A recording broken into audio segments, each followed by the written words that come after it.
talk about the things that I have learned from importing 6 cars in a year. And I say 6 because in 2022, I imported a car around February. It got here in May. And I just bought another car a couple weeks ago in May. I got some stuff on my phone that I want to talk about. This isn't like a how-to video. It's just more things that I noticed that I wish I would have known beforehand. Production year. So in the US, if a car is produced, let's say we're in 2023. If a car comes out in October of 2023, it's called the 2024 model. All of its paperwork, registration, it's a 2024 model. In Japan, they don't play that game. If it comes out in October of 2023, it's a 2023 vehicle. If it comes out in December, if its month of production is December of 2023, sorry, it is a 2023 car. They ain't playing games like that.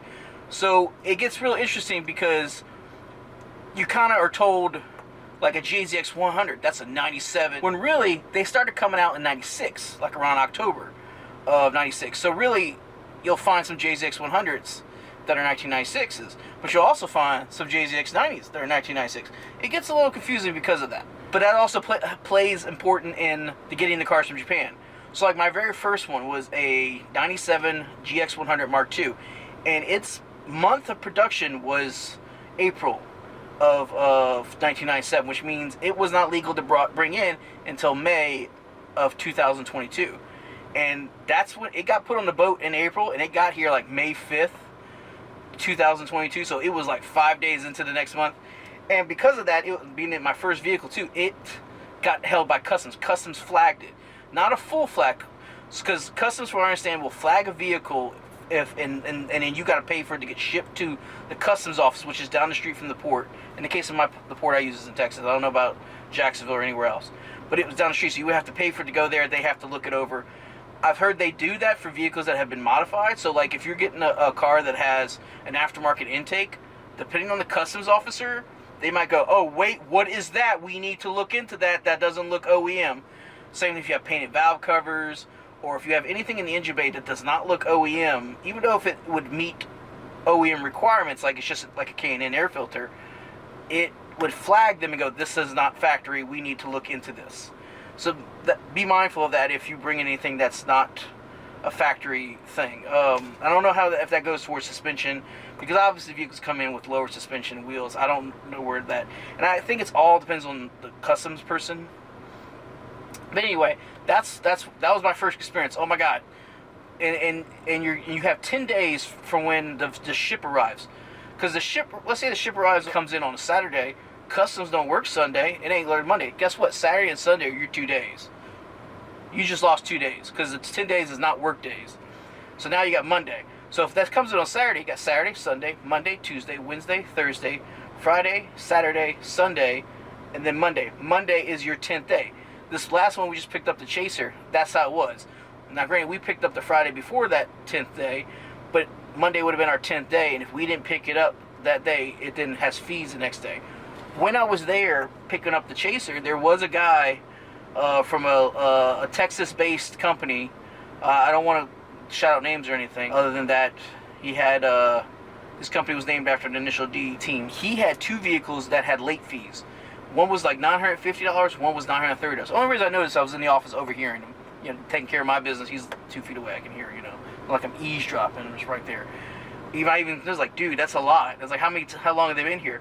And I think based on how much they charge per day at that port, they had been there for over a month. And it's like, what are you doing, man? You're almost accruing $1,000 in late fees for customer cars because you didn't come pick them up. Most of these cars, they're roll on, roll off. You can drive them home. The first one we got, the GX100 Mark II, we drove it back. Every single one after that, we trailered because we looked at we looked at the tires and like, tires look okay, but we're going 6 hours. Let's just trailer it. Because I did also computing costs. If we drive a fuel efficient vehicle to the port and then drive the vehicle back, knowing how much that vehicle will get in fuel economy and all that stuff, I'm like, for $50 more, bring a truck and trailer.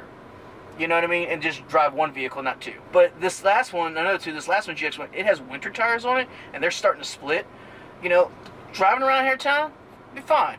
But 6-hour drive? Hell no. Also, like the step wagon I mentioned in the step wagon video, its transmission was bad. It would, as soon as we got on the highway, we would have had problems with it. So that's the thing. But this guy was in Texas. Thirsty. Anyway, this guy was in Texas. He was not that far away. He could easily go and got his vehicles. Oh yeah, so Japanese laws on vehicle quality and taxes. Some of this stuff I knew, but I got more reinforcement and more info on it as I've been importing cars. So people talk about the grades of cars and stuff like that.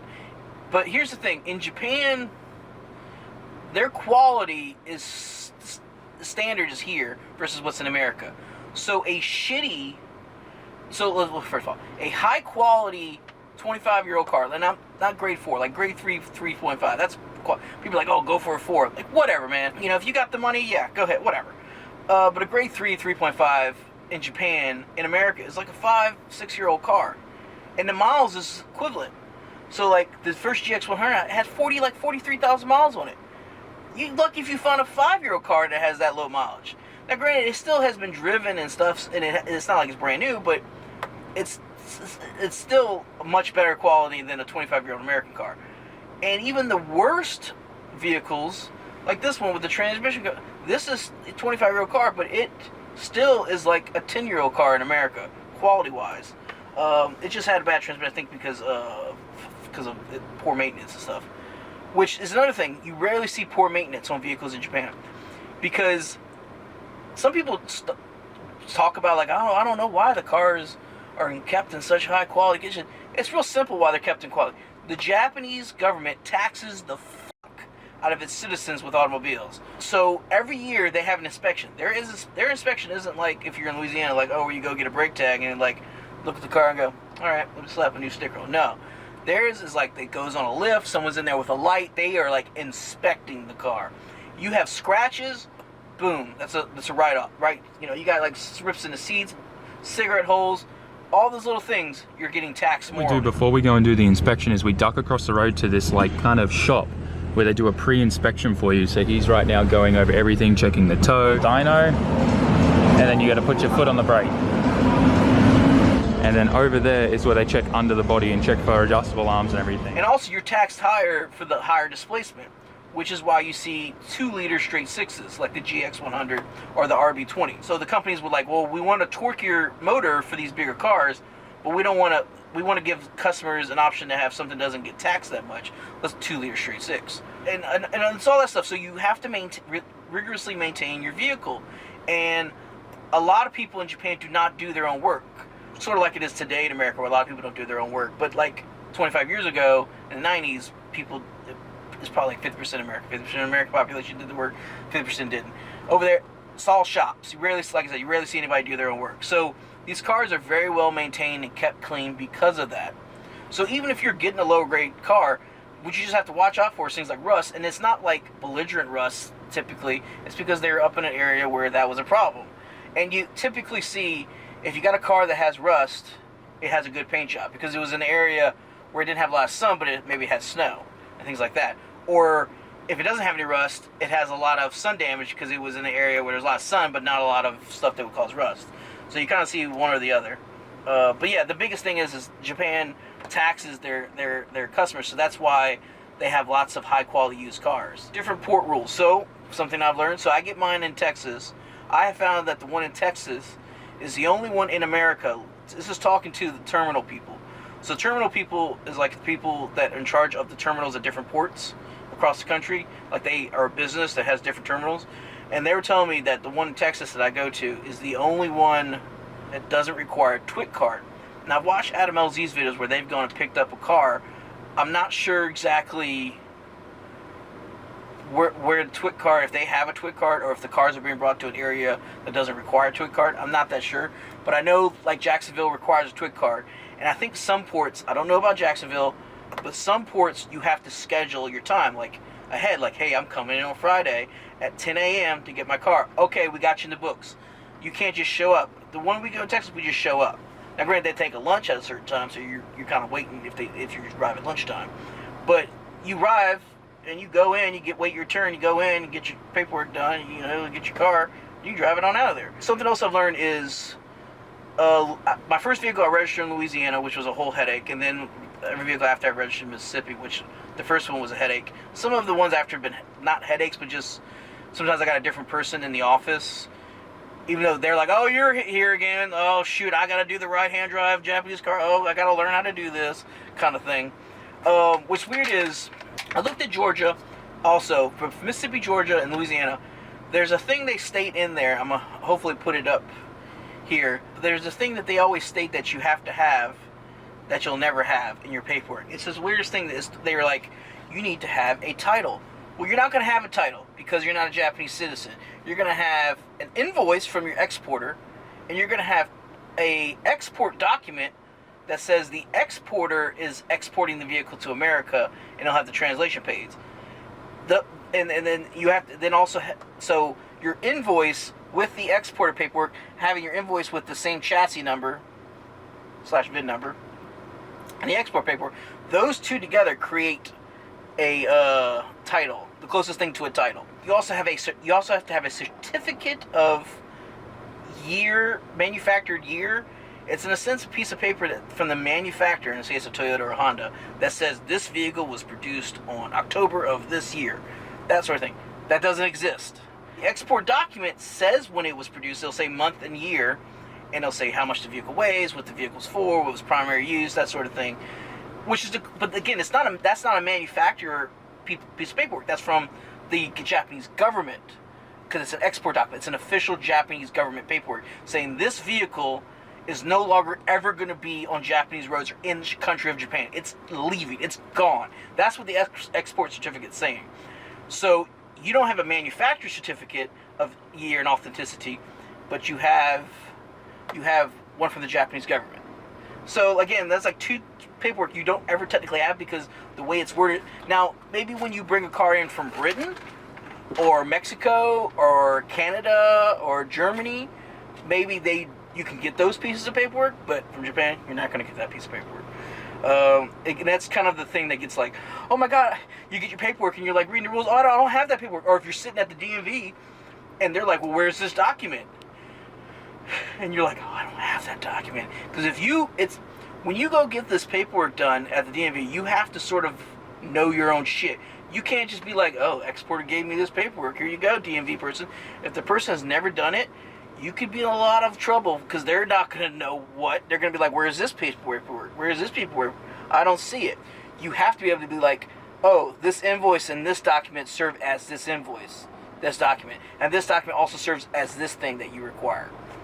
And if you don't know that, if you don't know your shit, you don't have the confidence to kind of sell that, because you do have the right paperwork, it's just not labeled the right thing according to the local state laws. So that's where that's why all the cars I brought in that me and Jeff have driven around, I go get it, put it Mississippi title, because some people can't handle that. Some people just I don't know. Here's a Mississippi title. You can go to your state. Here's a Mississippi title. Boom. Figure it out from there. You don't need any of the other paperwork. You got a title now. Exporters / auction houses. So I've only dealt with one company. And that's because Jeff suggested them. You can go onto their website and look at a vehicle and be like, oh, look, there's a vehicle, and they're saying shipped is $6,000. Okay. Of course, there's other costs, like when you get to America, you got the broker fees and all that other stuff too. But if it says $6,000, understand that if I do a little bit of time and diligence going through the auctions and looking for it, I can find a vehicle cheaper than that. Because you gotta understand, that vehicle on their yard is like the retail cost. That's the dealer cost. They have bought that car. They have done their work. They have brought it to their facility. They have taken pictures, everything, and now it's sat there. It may have sat there for a couple months. And if it's sitting in there for a couple months, it's costing money. So you're seeing a dealer marker.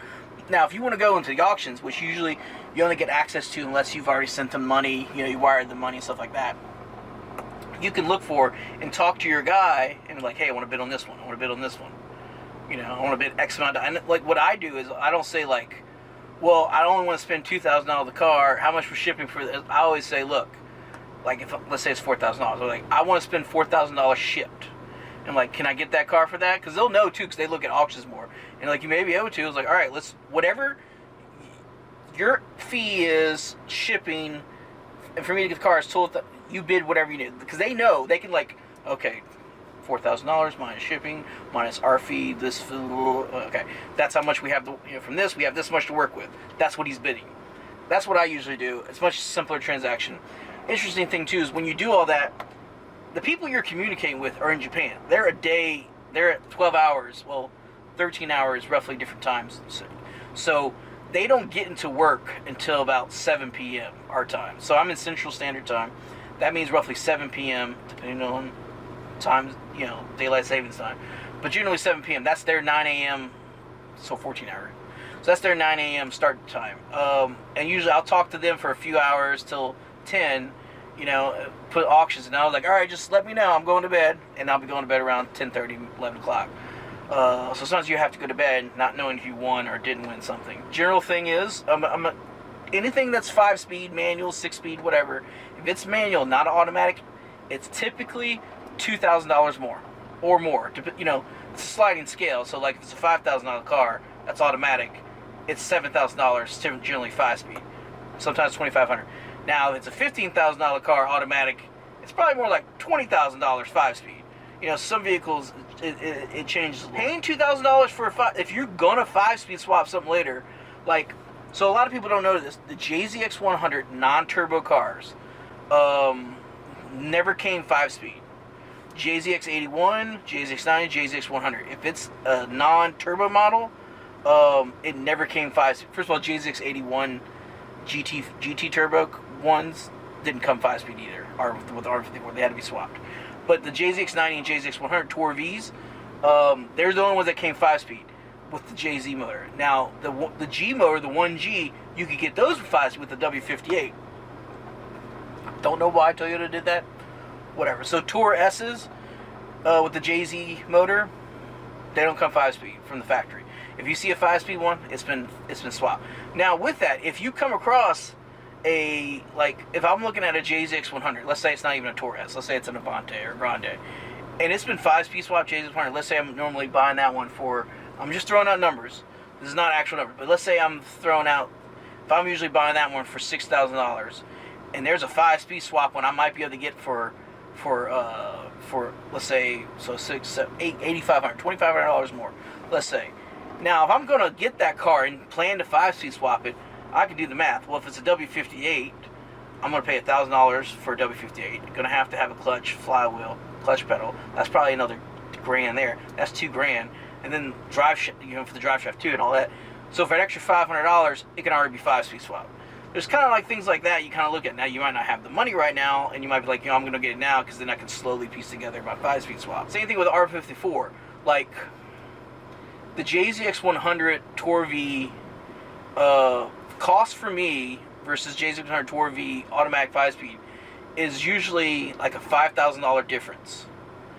Which, these are used R154s, obviously, these vehicles. But if I was going to 5-speed swap it, the transmission is $3,000. I spend $5,000 5-speed swapping it just in parts alone, automatic Tour V. But when I do 5-speed swap it, it's a brand new Toyota R154. It's not a used one. So there's kind of like that thing was like, well, I could just go buy a 5-speed one and pay an RB 5-speed swap. But then it's R154 that can blow up on you potentially because you don't know how hard it's been driven. That's another thing. If the car is 5-speed, like a Tour V, I would if I wanted a good car, I would not buy a 5-speed Tour V. I would buy an automatic Tour V and 5-speed swap it later. Because the Tour Vs that are 5-speed, they have body kits, they have suspension. Those cars have been driven hard. They have. They also have way more miles. Tour Vs usually have like 130,000 miles. Between 100 and 130,000 miles. The non-turbo JZX100s are usually between 70 and 100,000 miles. This is miles. The GX100s are usually between 40 and 60. So you notice that one car has way more miles than the other. And Tour V 5-speeds are the higher end ones. Automatics usually have less miles. They're less raggedy. They're much cleaner. So if I was looking to get a clean Tour V, buy an automatic, and then save up and 5-speed swap it. There'll be a shop. Trust me, there'll be a shop. Somebody can 5. They're not hard to 5-speed swap. Great thing about Toyotas, the firewalls already come drilled out for them. So all you gotta do is take the little plate off that's on the inside. You can get a pedal from Excessive for like $100. You can still get the factory pedals from like online sources for less than that. You can get a clutch master and clutch slave from AutoZone if you want, or you can get OEM ASIN. You know, you can get a line made. You don't have to do a hard line. You can get a nylon or steel braid line. It's, you know, if you want, and just put some clips up. Biggest thing is drive shafts. You can get a one piece because you're probably not going to find the front half anywhere. You got to cut out the center thing for the shifter hole. Some come with a little thing that you can weld in and replace it, but you could just cut it out and like do it somewhat nice and then cover it up. You know, you can do it cheaply. Yeah, that's kind of some of the things I've learned from importing 6 cars in about a year. There's probably more stuff that I haven't thought about. Should you import a car or should you just buy one? If you're a person that works on your own cars a lot more than you ever get them done, maybe you should do it yourself. But I will say this, if you have a full-time job, it's going to be difficult. Because it's a time thing. It's like, first of all, you got to spend your evenings talking to someone in Japan. Okay, now the car's been bought. Now you got to make sure that they give you their paperwork, and you got to pass your paperwork over to customs or whatever. Some stuff has to be done before the car arrives. So if they ship the car, after they ship the car, that's when they're going to send you paperwork, and this usually takes 30 days. You have to have certain things done before the car arrives. Then after the car arrives, you have to have certain things done with customs and stuff. And you got 10 days from when it arrives to go pick it up. So there's a lot of time-sensitive stuff to where if you have a job and a family and all that stuff, it's going to be very difficult and very stressful. That's where someone like me, who doesn't really have anything else going on for them to do, I can just get one in because that's all I got time for. I don't, got anything else going on. So yeah, if you have any questions, leave them below. Maybe I'll do a follow-up video if there's enough questions to do a follow-up video for. But yeah, thank you for watching Buku Auto. I'm gonna go get some Taco Bell.